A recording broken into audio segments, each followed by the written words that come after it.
What's happening, guys, and welcome back to Sliced. Now we've got to end our steak trilogy with a bit of a classic way of having steak. We're making a beautiful fillet of beef today. It's the prime cut of beef. You can't get anything better. Now when you look at a fillet, it doesn't have a lot of fat going through it, and a lot of people will take that and they'll look at it and be like, this isn't very good.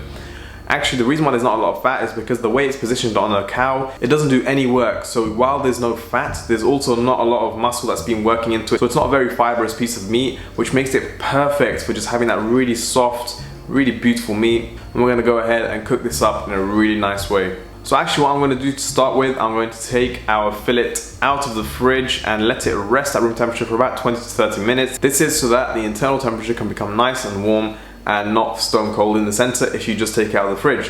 While it's on the side resting, we can go ahead and prepare everything else. So I've got these really beautiful baby carrots. You can use any types of carrots, you can even use parsnips if you want, and all I'm going to do is clean them up, so give them a nice peel. I'm going to peel them very lightly. You don't want to peel them too heavily so that you take out chunks of carrot.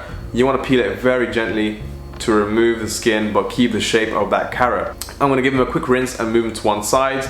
Then we have our potatoes. I'm going to slice them up nice and thin so that they can saute and get lots of good color. Also for our sauce, what I'm going to do is take one shallot and really finely chop it, just as we do with an onion. So removing the top, halving it, making some cuts vertically and horizontally, and chopping it nice and fine. You can do this with an onion, of course, but the shallot has a really nice mild flavor which goes really well with this. All I'm going to do, in a pan, go with a knob of butter and a bit of oil. The butter will add flavor, the oil will keep that temperature nice and consistent. And once it's nice and hot, we're going to go ahead and add in our potatoes. Now, when you say saute, a lot of people don't really get it. Saute in French translates to jump.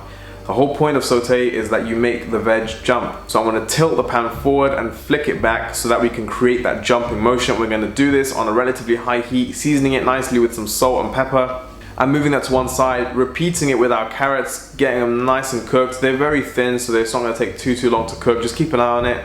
Get a nice light bit of color on it and season it as well with some salt and pepper. And I'm just going to toss that up and move that to one side as well. We can just reheat this in the oven when it's time to eat it. So now I'm going to go ahead with our fillet of beef. It's nice and rested at room temperature, so I'm going to season it really generously with some salt and pepper and cover it with a little bit of oil so that it has some kind of lubrication. And I'm going to heat up our pan to a smoking point, putting our fillet inside, searing it really nicely on every side for about a minute on each side so that it's really nice and golden brown. And because it's so tender, it makes it very difficult to test with your hand just how cooked it is. So it's something that you really have to sort of go by eye.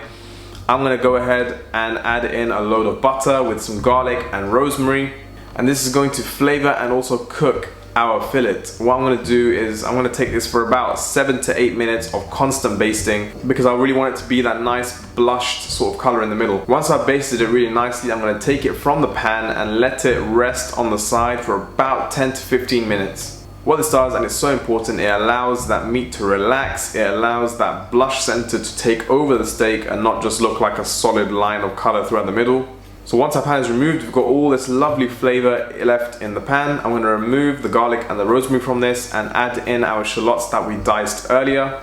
And I'm just going to cook that off really nicely on a medium heat to get some beautiful color and release that flavor. Now bear in mind, the pan should already be seasoned from the excess salt and pepper that came off the steak, so make sure you taste this before you season it. And once our shallots have gone in and our butter is starting to dry up, I'm going to add just a splash of apple cider vinegar in. Traditionally, something like brandy would be used to deglaze a pan, but as I don't drink, I'm not going to use that. Just a touch of apple cider vinegar to let it down and give it some character.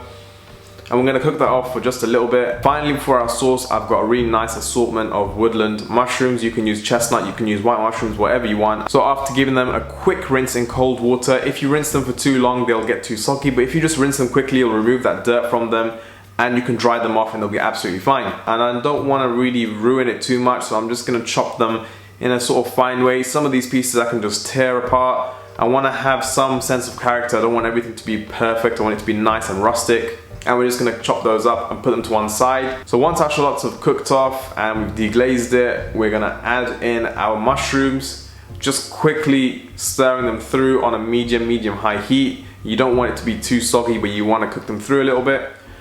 And finally, we can go ahead and add in our double cream. So I'm just gonna empty the whole pot inside this and give it a lovely stir, cooking it down for a little bit. Let it reduce, let it become a really nice thick consistency. Give it a little taste, see how it's like.